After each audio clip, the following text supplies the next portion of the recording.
तो इश्क हो ही गया। भाग 22। अंतिम को हंसते देख राधा का चेहरा खिल उठा और वो प्यारी सी मुस्कान के साथ अंतिम की ओर देख अपने ही ख्यालों में सोची, कितने प्यारे लगते हो हंसते हुए दुबे जी। काश ये मुस्कान हमेशा तुम्हारे चेहरे पर रहे। क्या सोच रही हैं राधा जी? हमारे चेहरे पे कुछ लगा है का? राधा को कब से अपनी ओर देखते पाकर अंतिम अपने गालों पर हाथ ले जाते हुए पूछा। तभी उसके बुलाने से राधा एकाएक अपने ख्याल से बाहर आई और बोल गई, नहीं, तुम मुस्कुराते हुए अच्छे लग रहे थे। जी राधा जी। अंतिम बस इतना ही जवाब दिया। वो समझ चुका था राधा असहज हो रही, तो चुपचाप लेट गया। राधा बिस्तर पर आकर लेटी, मगर नींद नहीं आ रही थी उसे। राधा करवट बदली तो उसकी नज़र दोबारा अंतिम के ऊपर ठहर गई। बड़ा खामोश था। क्या देख रहा है? बस एक सूनी छत। क्या सोच रहा होगा वो इस खामोश रात में खोकर? राधा को जानना था, मगर वो पूछ नहीं पा रही थी। अंतिम एक टक आंखें खोले अपने कमरे में चलते पंखे की ओर देख रहा था। उसके दिमाग में लगातार एक बात घूम रही थी। आज उसकी शादी हो गई, उस लड़की की जिसे कभी अंतिम पसंद करता था, मगर उसकी वजह से ये पूरा इलाका अंतिम से नफरत करने लगा। कितना आसान था उसके लिए कह देना कि अंतिम गलत था। क्या गलती थी उसकी कि वो उसे बचाया था?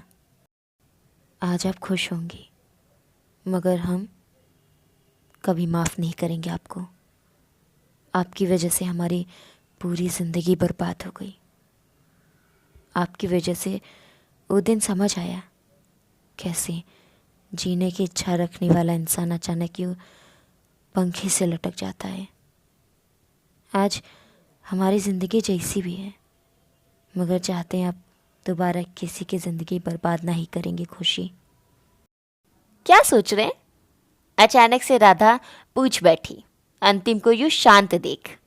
अंतिम एक ही बार में अपनी आंखें बंद कर लिया। रात बहुत काली है, इसका कालापन किसी को खा सकता है राधा जी। सो जाइए। तुम्हारी तो कुछ बातें ही समझ नहीं आती मुझे। राधा अपनी जगह से उठ बिस्तर पर बैठ बोली।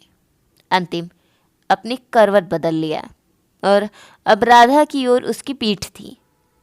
ये सारा ज़माना हमें समझ नहीं पाया, आप बातों की बात करती हैं। समझ जाऊंगी, समझ जाऊंगी। एक दिन तुम्हारी बातों के साथ साथ तुम्हें भी समझ जाऊंगी दुबे जी। राधा गर्व से मुस्कुराते हुए बोली और दोबारा सो गई। आज की काली रात फिर से अंतिम की जागी हुई बीती। नींद जो आने लगी थी वो भी आज गायब थी। बनारस एक बार फिर जागा। सुबह बनारस गंगा आरती के साथ शुरू हुई तो बस अब चलती रही।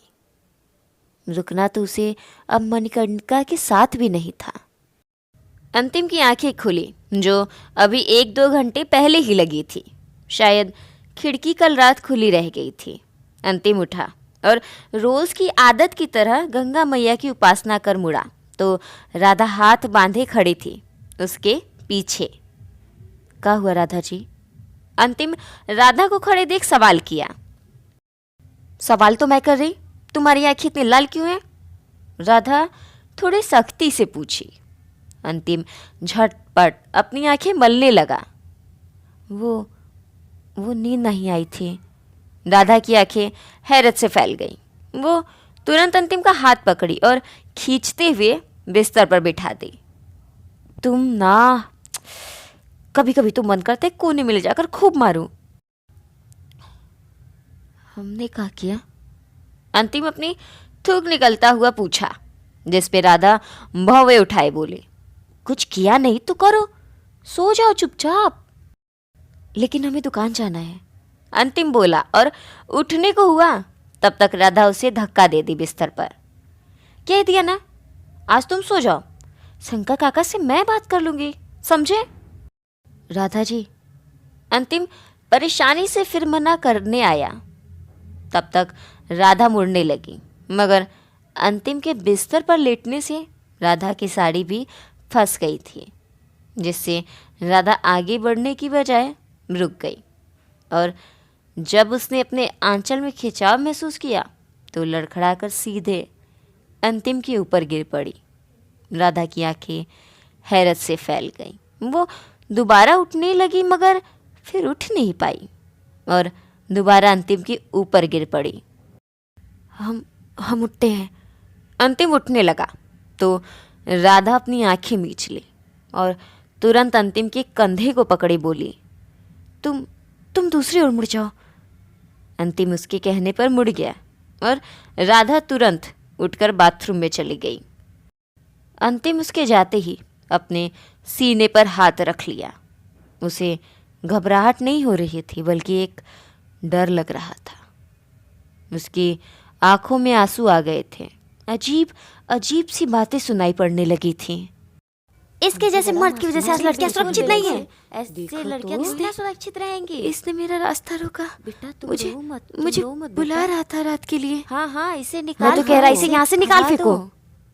संस्कार ही ऐसे मिले हैं बाप से। निकालो इसे यहाँ से, हटा दो। हटा दो यहाँ से। व्याकुल हो उठा और चिल्ला गया, नहीं हमने कुछ नहीं किया।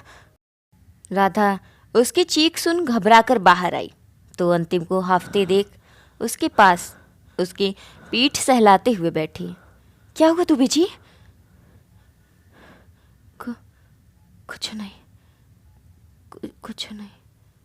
कुछ नहीं। अंतिम खुद को शांत किया। राधा अंतिम को खुद की ओर मोड़ी। क्या बात है, क्यों इतनी बेचैन रहती हो?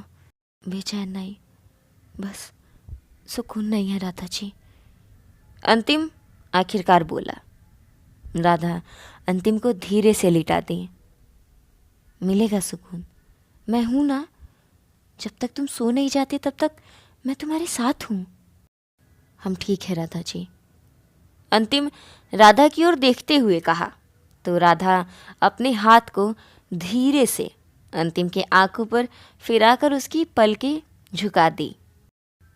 मैंने कह दिया ना, सो जाओ, इसके आगे कोई नानुकुर नहीं, राधा सख्ती से बोली और अंतिम अपना सिर हिला दिया और सोने की कोशिश करने लगा। राधा जब तक शंकर काका को ये बात बता रही थी, अंतिम को नींद आ गई। राधा अंतिम को सुकून से सोता देखी तो मुस्कुराकर तैयार होने चली गई। राधा तैयार होकर गीले बालों में बाहर आई तो अंतिम अब भी सो रहा था। वो मुस्कुराकर कमरे से बाहर निकल गई और बाहर निकलते ही शुभ दिखा, जो स्कूल ड्रेस में तैयार था। भाभी भैया चले गए क्या? नहीं, आज उसे जाने नहीं दी। सो रहा है, राधा जैसे ही बोली शुभ भी खुश हो गया। आज बड़े दिन बाद सुनने को आया कि भैया अपनी प्यारी नींद ले रहे। प्यारी नींद? राधा के पूछने पर शुभ अपना सिर हिलाया। भैया तो बहुत विख्यात थे अपनी नींद के लिए। सबसे ज़्यादा कुछ प्यारा था उन्हें तो वो थी नींद। राधा अपना सिर हिलाती और शुभ के साथ नीचे जाने लगी। जाते जाते उसके मन में ख्याल आया कि कैसे इंसान को दुख उसकी हर प्यारी चीज़ से दूर कर देता है। जैसे कहाँ अंतिम को कभी सोना बहुत पसंद था और आज वो सबसे पहले जाग जाता है ताकि किसी से मिलना ना हो सके। राधा नीचे आई और जल्दी जल्दी खाने की तैयारी करने लगी।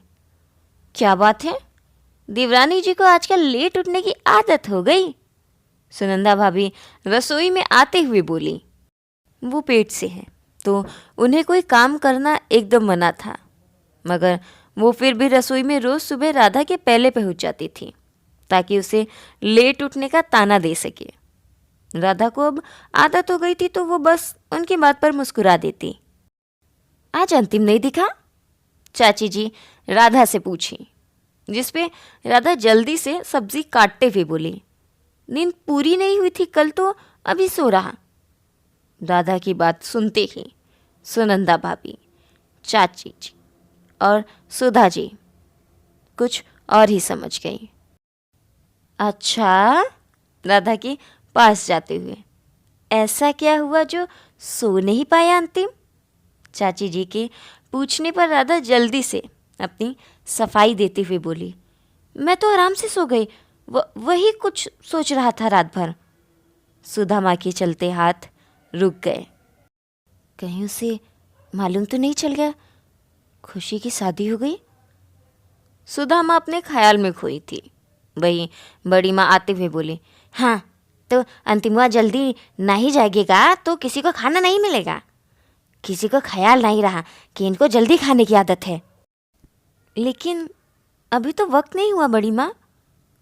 राधा रसोई से झाँक कर घड़ी की ओर देख बोली, रोज तो इसके बाद खाते हैं बड़े ससुर जी। देख बहू, जुबान न लड़ा। बाहर जाते हुए, कल की आई छोकरी अब हमसे जुबान लड़ाएगी। बड़ी माँ बाहर जाते हुए बुदबुदाई। राधा को समझ नहीं आया आखिर वो ऐसा क्या कहती कि बड़ी माँ इतना नाराज हो गई। कुछ वक्त में खाना बनकर तैयार हुआ तो राधा जल्दी से ऊपर गई अंतिम को जगाने, मगर अंतिम तो कमरे में कहीं मौजूद नहीं था।